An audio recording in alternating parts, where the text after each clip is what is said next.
The economic managers have now said 6.5 to 7.5% growth this year and possibly next year.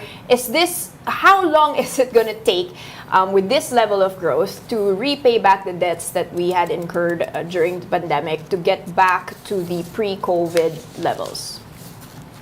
Yeah, I guess that all depends on what type of fiscal plan we have. Like, are we going to go into belt tightening? Are we going to go into expansionary fiscal policy?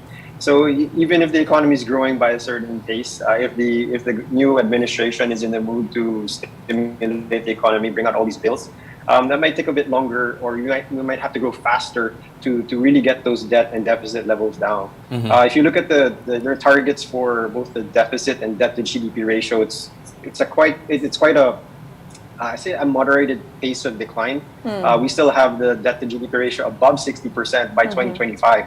I'm not sure ratings agencies are going to be comfortable with that, but yeah, I guess if they can generate growth and sort of offset some of the debt, then maybe that's their strategy for growth going forward.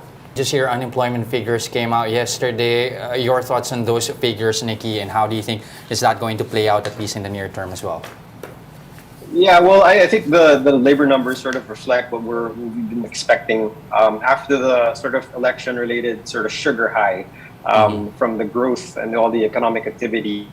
The growth the labor market numbers reflect that there are challenges that we're going to face. So unemployment ticked up a bit, back to 6%, and underemployment also higher.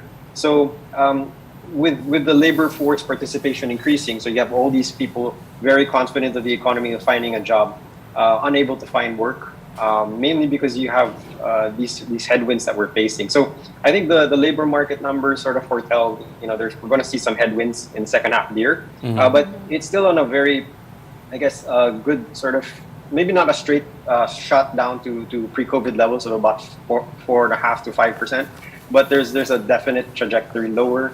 And we can keep this, I guess, momentum as long as we continue to reopen the economy and grow we continue to grow in the second half of the year.